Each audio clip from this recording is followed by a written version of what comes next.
So I wanted to take a moment to address the issue of who is Victor Pross.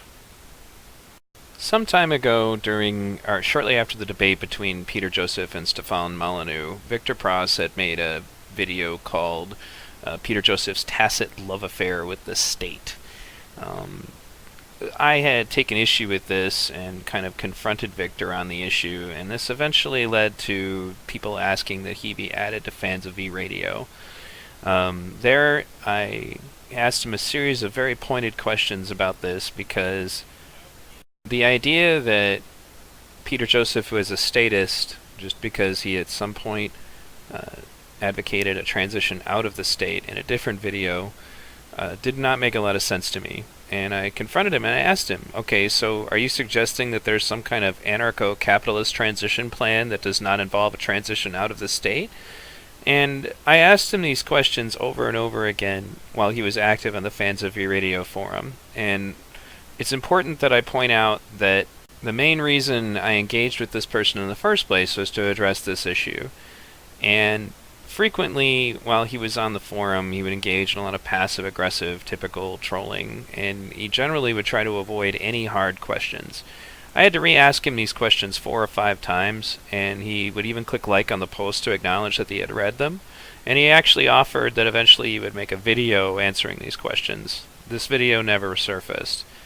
And it became clear that he really had no intention to answer them, and I think it's largely because he knows that there is no such thing as a completely peaceful transition out of the state that would just be turning off the state overnight.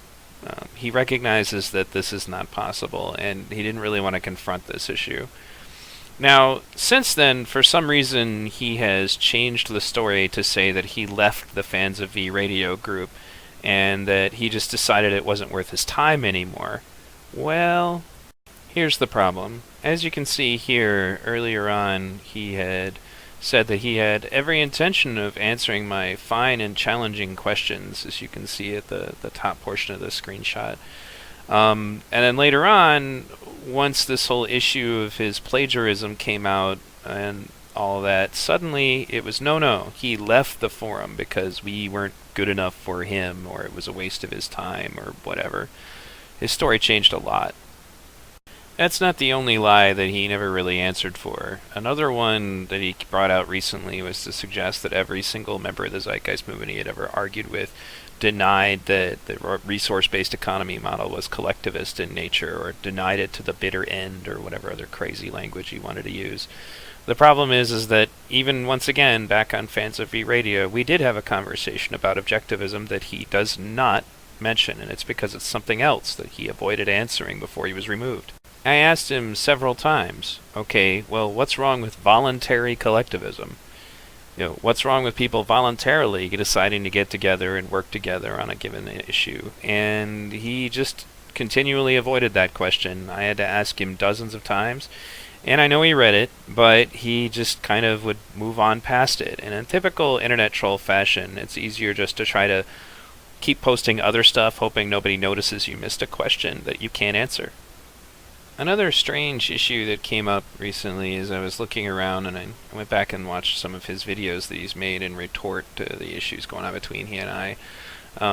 He uses my picture and puts the words like plagiarism, sexual manipulation, and etc. in the title of his video, but when you listen to the video, there's nothing in it about any sexual manipulation. I was actually looking forward to figuring out exactly what he was going to be talking about that time. His lies are usually pretty entertaining to dissect. And that brings me to another really crazy portion of this particular video, where we're going to talk a little bit about whoever the heck Amanda Owens is. Once I posted the link about Victor Pross's plagiarism on Michael Shanklin's wall, what you're looking at here exploded. This lady basically kind of posted out of nowhere saying, yeah, I know about that. I also know about you raping a 13-year-old girl. Yeah, that proved to be interesting. So, who is Amanda Owens? To those of you who are new to this party, I'm going to bring you to these particular screenshots. At some point I posted some information about Victor Pross being a plagiarist that was given to me, and as soon as I did, whoever this person is threatened to slander me all over the internet, suggesting that I raped a 13-year-old girl, unless I took down the post about Victor Pross's plagiarism. Now, that conversation mostly went on in Michael Shanklin's wall, but you're looking here at some private message screenshots. In this following screenshot, you're going to see Brittany Smith expose her, basically by pointing out, asking her, well, would you take down, this stuff if, Neil takes down his stuff? And then Amanda says, well, yes, absolutely, basically. So in other words, finding justice for a supposedly raped 13-year-old girl was nowhere near as important as making sure that the world does not think that Victor Pross is a plagiarist. Did not make a lot of sense to me either. But once again, who is she? Well, if you look at this screenshot next coming up, you will see her give her filmmaker's bio. You see Victor Pross identified Amanda as supposedly being a co-producer of Pop Goes the Culture. If you read this very closely, you're going to find something extremely similar in the very next screenshot. You may have to pause the video to read the whole thing, but it will become incredibly apparent when you look at it from here. But basically, moving right along, we go on to a website from a film called Scared Sacred. Now, if you notice the dialogue here as far as what's in the bio is all basically identical. The only thing that is different is that Amanda switched out her name for this person named Tracy. So once again, you may have to pause the video to go over and compare the two, but what you're looking at is basically a word-for-word translation of the exact same information that was given in this bio. Well, unfortunately for her, if it's really a her, she also made the mistake of posting it in a different place on Facebook, but not completely editing out Tracy's name out of the bio. In other words, if you look here at the red circled areas, they screwed up when they cut and pasted themselves into, basically someone else's bio while trading out their names. Now, whether this is a sock puppet or not is not really clear, but something is definitely up with quote-unquote Amanda Owens.